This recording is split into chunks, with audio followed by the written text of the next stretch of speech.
227वां अध्याय। युधिष्ठिर जी बोले, हे मुनि, यह बताइए कि परोपकार के लिए की गई तीर्थ यात्रा का क्या फल है। मार्कंडेय ऋषि बोले, हे युधिष्ठिर सुनो, द्रव्य लोभ आदि आदि के कारण तीर्थ की यात्रा नहीं करनी चाहिए। आधारहीन तीर्थ यात्रा धर्म कर्म नहीं करना चाहिए। धर्म कर्म स्वर्ण से ही कराना चाहिए,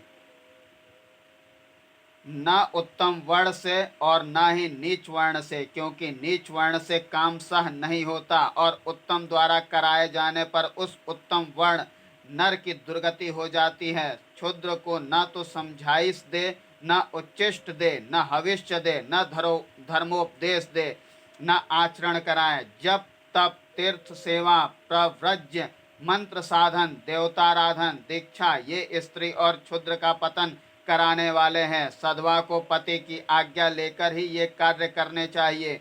दूसरे के लिए तीर्थ यात्रा करने पर 16वां भाग फल होता है। प्रसंग आने पर अपने लिए यात्रा करने पर आधा फल मिलता है। आनुषंगिक स्नान से स्नान का फल मिलता है। मातृपक्ष पितृपक्ष पत्नी पक्ष के लोगों के लिए यात्रा करने से स्वयं 8वां भाग फल मिलता है। माता पिता के लिए की गई यात्रा से चतुर्थांश फल होता है। पत्नी और पति दोनों यात्रा करे तो पूरा फल मिलता है। भांजा शिष्य भतीजा पुत्र के निमित्त यात्रा करने पे 6/30वां भाग फल प्राप्त होता है। यह सब परंपरा से प्राप्त ज्ञान के आधार पर कहा है। गंगा यमुना नर्मदा और सरस्वती को छोड़कर सब नदियां वर्षा ऋतु में रजस्वला हो जाती हैं। 228वां अध्याय। मार्कंडेय ऋषि बोले, हे युधिष्ठिर, जैसे शिव जी ने वायु देव के लिए पुराण सुनाया था, उसी प्रकार मैंने तुम्हें यह धर्म संहिता सुनाई है। संसार में शांति हो, कल्याण हो, लोग निरोग हो, गो देवता ब्राह्मण देवता की स्वस्ति हो, नरक को नष्ट करने वाली यह रेवा नदी सुख देने वाली हो, तुम्हारा कल्याण हो। सूत जी बोले, इस प्रकार मृकंडू के पुत्र मार्कंडेय ने युधिष्ठिर के लिए धर्म संहिता में रेवा महात्मा सुनाया। यह शिव देह समुद्र भावा सर्व कल्याणकारी अनासवान है। 67,060 करोड़ तीर्थ हुए हैं। इनका वर्णन सैकड़ों वर्षों में भी नहीं किया जा सकता। फिर भी मैं संक्षेप में कुछ कहता हूँ। उमा पार्वती ब्रह्मा विष्णु सरस्वती गणेश वेद व्यास पूर्वाचार्य और नर्मदा देवी को प्रणाम हो।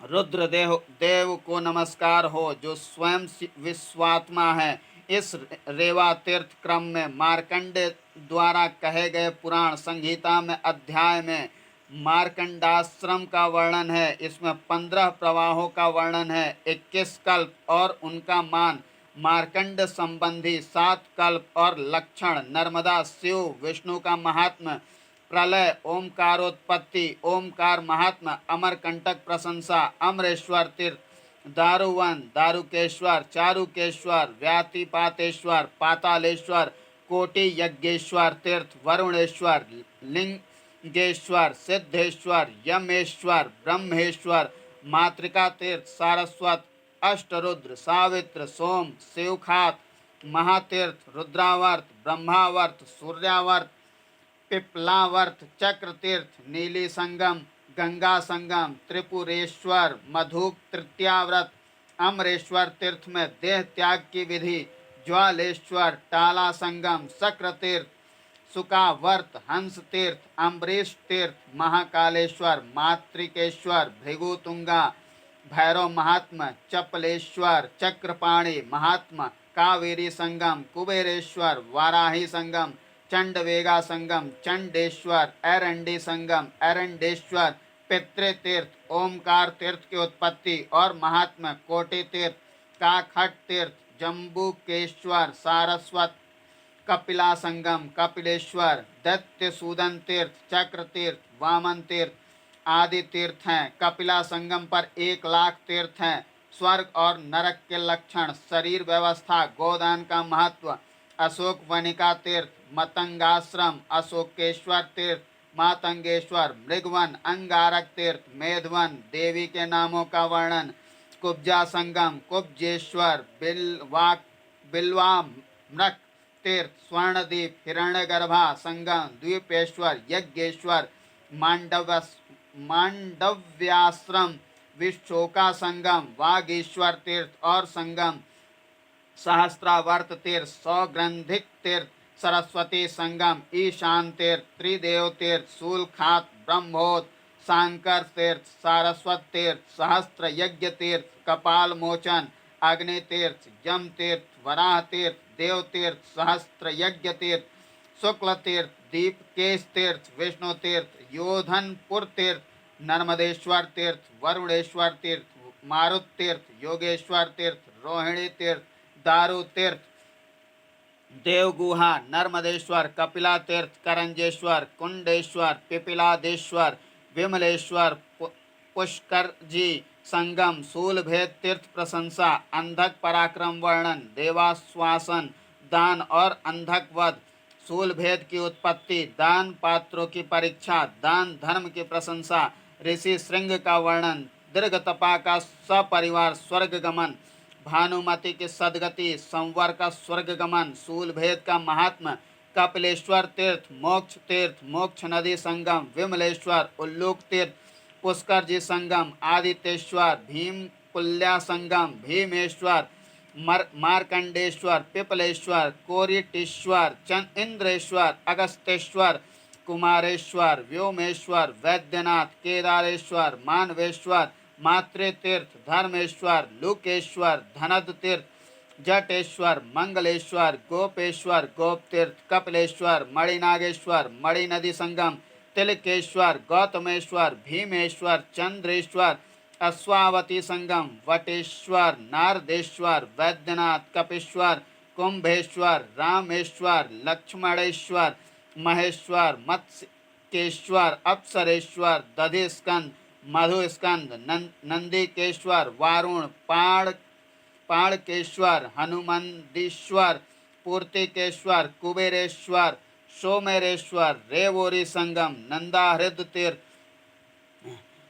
पिंगलेश्वर ऋणमोचन तीर्थ कपिलेश्वर नारायण तीर्थ चक्र तीर्थ चंड तीर्थ शंख तीर्थ चूड़ा तीर्थ केदार तीर्थ पराशर तीर्थ यमहास तीर्थ गंगेश्वर तीर्थ नंदिकेश्वर तीर्थ नर नारायण तीर्थ नलेश्वर मार्कंडेश्वर सुक तीर्थ व्यासेश्वर सिद्धेश्वर कोटि तीर्थ प्रभा तीर्थ वासुकीश्वर कोटीश्वर संकरणेश्वर कनकेश्वर मनमंथेश्वर अनसुईया तीर्थ एरंडी संगम मातृतीर्थ स्वर्णशिला तीर्थ अंबिकेश्वर करंजेश्वर भारतेश्वर नागेश्वर मुकुटेश्वर सौभाग्य सुंदरी धनदेश्वर रोहिणी तीर्थ चक्र तीर्थ उत्तरेश्वर तीर्थ भोगेश्वर केदारेश्वर निष्कलेश्वर कोटवी संगम कोटि तीर्थ अयोनिजेश्वर अंगारेश्वर स्कंददेश नर्मदेश्वर वामिकेश्वर कोटि तीर्थ कपालेश पांडु तीर्थ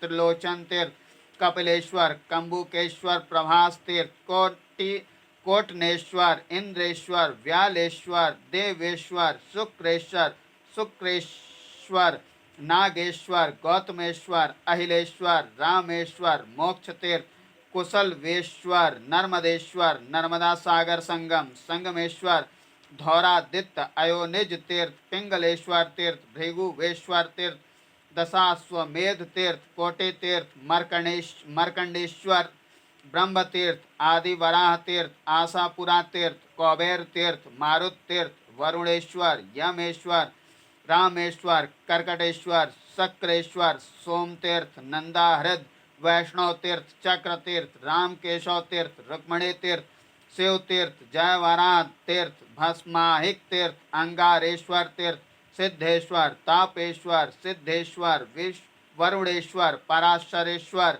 कुसुमेश्वर कुंडलेश्वर कलकलेश्वर लिंक वराह अंकोल तीर्थ श्वेतवराह तीर्थ त्रिनदी संगम अनकरेश्वर तीर्थ सर्पेश्वर मोक्ष तीर्थ कावेरी संगम भार्गव तीर्थ सौर तीर्थ हुंकार तीर्थ शुक्ल तीर्थ मधुमति संगम संगमेश्वर नर्मदेश्वर गोपेश्वर मार्कंडेश्वर नागेश्वर मुदवरी संगम पर सांबादित्य तीर्थ सिद्धेश्वर मार्कंडेश्वर सिद्धेश्वरी गोपालेश्वर, कपिलेश्वर, वैद्यनाथ, पिंगलेश्वर, सैंधवायतन, भूतेश्वर, गंगावाह, गौतमेश्वर, दशाश्वमेध, भृगुतीर्थ, सौभाग्य सुंदरी, विषखात, केदारेश्वर, धूतपातकेश्वर, धूतेश्वरी तीर्थ, एरंडी संगम, कनकेश्वर, ज्वालेश्वर, शालिग्राम तीर्थ, सोमनाथ, उदीर्ण वराह, चंद्रप्रभास, द्वादशादित्य, सिद्धेश्वर, कपिलेश्वर,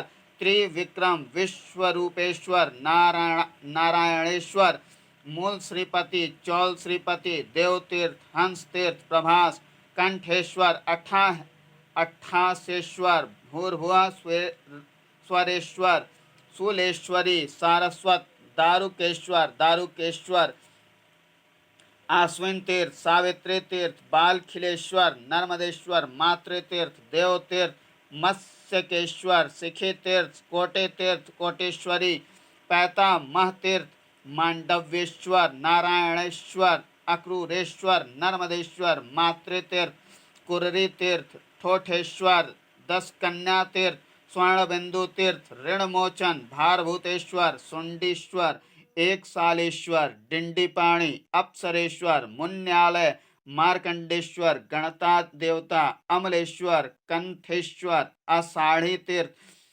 श्रृंगी तीर्थ, बालुकेश्वर, नलेश्वर, कपालेश्वर, मरकंडेश्वर, एरंडी संगम, एरंडी देवता तीर्थ, राम तीर्थ, जमदग्नि तीर्थ, लुठितेश्वर, लुकेश्वर, विस्खात, हंसेश्वर, तिलोद तीर्थ, वासवेश्वर, कोटेश्वर, मलिकार तीर्थ, विमलेश्वर। यह नर्मदा के तटों पर स्थित तीर्थों की संक्षिप्त नामावली है जो मार्कंडेय ऋषि द्वारा निर्णित है।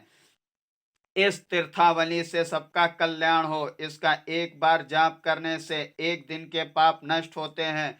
दिन में तीनों कालों में जाप करने से 1 मास के, शिव जी के सम्मुख पाठ करने से 3 मास के, 1 महीने तक जाप करने से 1 वर्ष के, 1 वर्ष जाप करने से 100 वर्षों के पाप नष्ट होते हैं।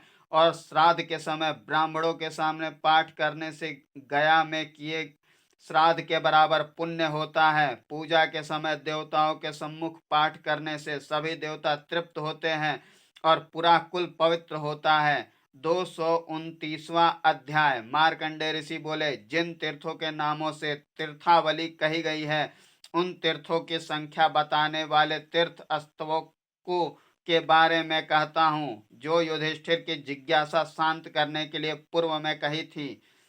शिव जी के शरीर से उत्पन्न रेवा नदी कल्पलता के समान है। उसके दोनों तटों पर स्थित तीर्थ उस कल्पलता के पुष्प है जिनकी गंध से तीनों लोग सुवासित है। उन पुष्पों के मकरंद के रसास्वादन में चतुर मार्कंडेय ऋषि भौरे के समान है।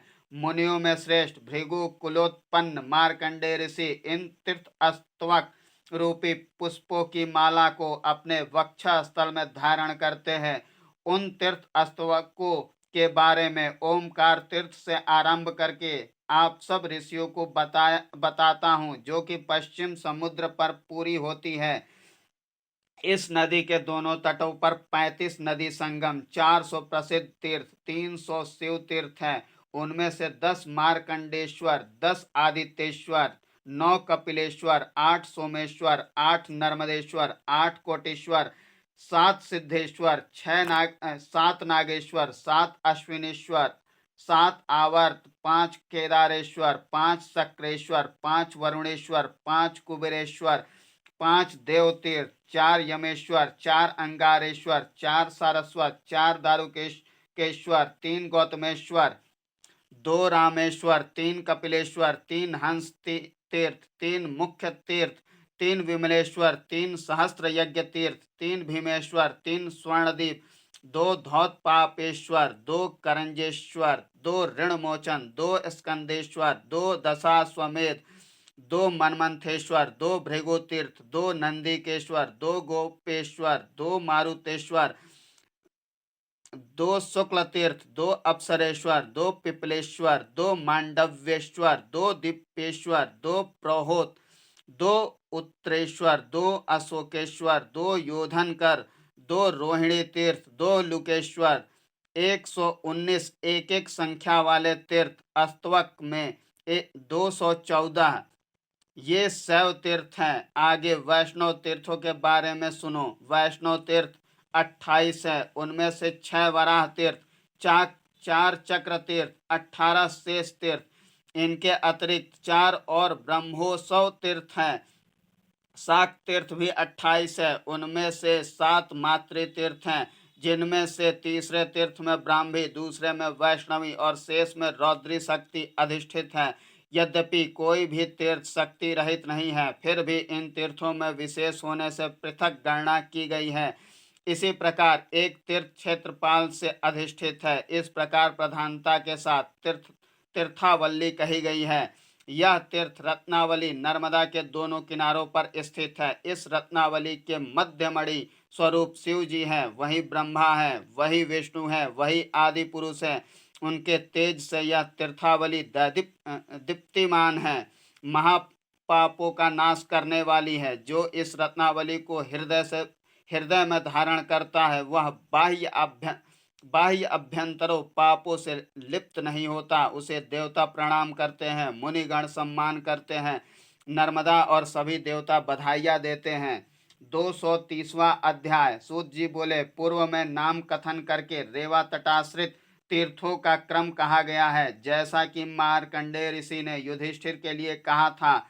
नर्मदा तट पर अनेक गुप्त तीर्थ भी हैं, यथा ओमकार तीर्थ के चारों ओर से लेकर अमरकंटक पर्वत के 2 कोस के भीतर चारों दिशाओं में 3.5 करोड़ तीर्थ हैं। कपिला संगम पर 1 करोड़, अशोक वनिका में 1 लाख, अंगार गर्ता संगम पर 100, कुब्जा संगम पर 10,000, हिरण्यगर्भा संगम पर 100, विश्लेका संगम पर 68, वागुरु संगम पर 1000, सरस्वती संगम पर 100, शुक्ल तीर्थ पर 200, विष्णु तीर्थ पर 1000, माहिष्मती तीर्थ पर 10,000, शूलभेद तीर्थ पर 1,01,000, देवग्राम पर 1000, लुकेश्वर पर 700, मणि नदी संगम पर 108, वैद्यनाथ तीर्थ पर 108, कुंभेश्वर तीर्थ पर 108, रेवोरी संगम पर 1,01,000 या इससे भी अधिक, व्यास द्वीप पर 88,000, करंजा संगम पर 80,000, एरंडी संगम पर 108, धूत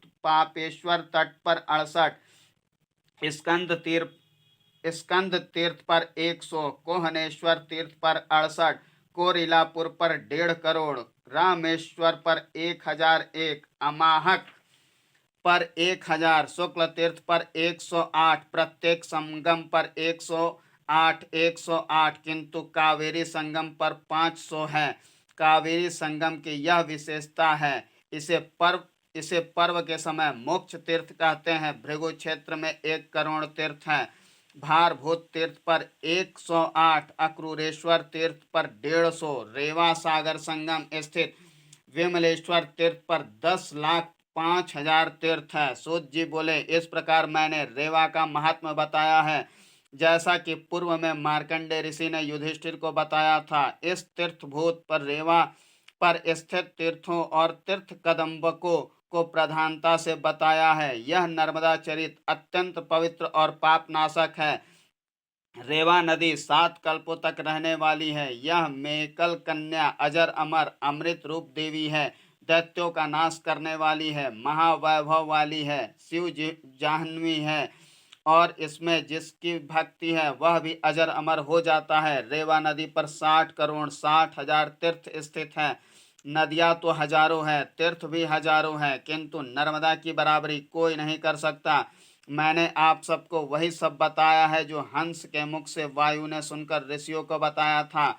उसी प्रकार मार्कंडेय ऋषि ने युधिष्ठिर के लिए बताया था। इस वायु देवोक्त शैवी संहिता का 24,000 अनुष्टुप छंदों के बराबर विस्तार है, जिसे यहाँ संक्षेप में कहा गया है। जिसने नर्मदा जल का सेवन किया हो, उसे अन्य नदी जलों से क्या प्रयोजन। नर्मदा जल सेवन करने से शाश्वत मुक्ति प्राप्त होती है। यही ब्रह्मा है, यही विष्णु है और यही साक्षात शिव है। नर्मदा जल ही निर्विकार ब्रह्म है। अन्य तीर्थों का महत्व तभी तक सुनाई देता है जब तक नर्मदा का नाम स्मरण न किया जाए। यज्ञों का महत्व तभी तक है जब तक कलयुग में संगम नाम कीर्तन न किया जाए। तप दान व्रत आदि की महिमा तभी तक है जब तक लोक में शिव नदी नर्मदा पर नहीं पहुंचा हो। जो इसके उत्तर तट पर रहते हैं वे शिव जी के अनुचर बनते हैं, और जो दक्षिण तट पर रहते हैं वे विष्णु लोक प्राप्त करते हैं। वे देश धन्य है जहाँ से नर्मदा बहती है, और वहाँ के लोग पुण्यात्मा है, उन्हें कभी शोक नहीं हो सकता। जो नर्मदा जल का सेवन करते हैं, इस पवित्र नर्मदा चरित्र का जो कीर्तन श्रवण करते हैं, उनको षडंग वेद पाठ का लाभ होता है। जो नर्मदा के किनारे इसका पाठ सुनता है उसे 12 वर्ष वाले सत्र भाग का पुण्य मिलता है। शुद्ध रूप से लिखा हुआ सर्वोत्कृष्ट यह धर्मशास्त्र जिस देश जिला शहर गांव घर में रहता है वह साक्षात ब्रह्मा है, विष्णु है, शिव है। धर्म अर्थ काम मोक्ष का साधन यह शास्त्र है। यह गुरुओं का गुरु है। इसे सुनने वाला ब्राह्मण वैतज्ञ हो जाता है, क्षत्रिय विजयी, वैश्य धनवान और क्षुद्र धर्माधिकारी हो जाता है। स्त्री सौभाग्यवती हो जाती है। रस भेदी, कृतघ्न, शराबी, गुरु पत्नी भोगी सब पाप मुक्त हो जाते हैं। पाक भेदी, वृथा वृथा पाकी, वेद निंदक, ब्राह्मण निंदक, महापाप करने वाले सब के सब पाप मुक्त हो जाते हैं। और जो पवित्र लोग हैं शास्त्र को सुनते हैं, नर्मदा शास्त्र का पूजन करते हैं, वस्त्र से सजाते हैं, जिल्द बंधवाते हैं, शास्त्र पूजा के समय पुष्प फल चंदन भोजन आदि से ब्राह्मण देवता गुरु का सम्मान करते हैं, वे इस लोक में और परलोक में पूजन फल को प्राप्त करते हैं। इसलिए प्रयत्न पूर्वक गंध, जिस गंध से पुस्तक सुरक्षित रहे, दीमक आदि न लगे से और वस्त्र आदि सजावट आदि से इस शास्त्र की भक्ति करते हैं और शास्त्रवाचक का भी सम्मान करते हैं, उसे अग्निहोत्र में वेद पाठ के पुण्य के बराबर पुण्य प्राप्त होता है। 12 वर्ष तक शाक भोजन करने के पुण्य के बराबर, और एकांत भोजन, क्षार वर्जित भोजन और लवण वर्जित भोजन से जो फल प्राप्त होता है वही फल नर्मदा का चरित्र सुनने से मिलता है। कुरुक्षेत्र, प्रभास, पुष्कर, रुद्रावर्त, गया, वाराणसी, गंगोत्री, प्रयाग, गंगा सागर संगम आदि तीर्थों की यात्रा से जो पुण्य होता है वह केवल नर्मदा चरित्र श्रवण से होता है। नर्मदा चरित्र सुनने वाला अप्सराओं से सेवित शिव का गढ़ बनता है और शिव जी के साथ आनंद पूर्वक रहता है। यह धर्माख्यान सभी आख्यानों में श्रेष्ठ है। यह जिसके घर में मात्र रखा भी है वह घर धन्य है, उसका कुल धन्य है। इस पुस्तक की पूजा भी नर्मदा की पूजा के बराबर और शिव जी की पूजा के बराबर है। इसके वाचक, पाठक, कथाकार की पूजा ऋषि एवं देवताओं की पूजा के बराबर है। जो इस पुस्तक को लिखकर, लिखवाकर, छापकर, छपवाकर ब्राह्मणों को दान करता है उसे सर्व नर्मदा तीर्थ स्नान दान का फल मिलता है। यह पुराण रुद्र संहिता का एक भाग है। महापुण्यप्रद है, स्वर्गदाता है, पुत्रदाता है, कीर्तिकारक है, धनवर्धक, आयुष्यवर्धक, दुख नाशक, दुःस्वप्न नाशक और काम और अर्थ की सिद्धि करने वाला है। जो ब्राह्मण इसका वाचन करते हैं वह शिवलोक में उतने वर्षों तक निवास करता है जितने कि इसमें अक्षर है। इस प्रकार मंत्र तुल्य यह नर्मदा चरित्र सभी काम और अर्थ का देने वाला है। त्रिलोक पूज्य मैंने सुनाया है, जो मुनियों में श्रेष्ठ व्यास जी के समक्ष सूत जी ने सुनाया था। इस ग्रंथ में 14,000 श्लोक हैं, ऐसा मार्कंडे ऋषि ने कहा है। तीर्थ वर्णन क्रम में ओमकार तीर्थ से लेकर रेवा सागर संगम तक मुख्य मुख्य 400 तीर्थ का वर्णन है। इन तीर्थों पर ही गुप्त और प्रकट, दिव्य और भौम अन्य अनेक तीर्थ है। इस प्रकार वायु पुराण में शिव संहिता समाप्त हुई। यह शिव जी को अर्पित है। इसको पढ़कर मनुष्य परोपकार में लगे, पिशाच बाधा दूर हो, सब जीव सुखी हो, निरोगी हो, सबका कल्याण हो, किसी को कोई दुख ना हो। इस प्रकार वायु पुराणांतर्गत नर्मदा रहस्य ग्रंथ पर भावार्थ व्याख्या पूर्ण हुई। ओम शांति शांति शांति। ओम।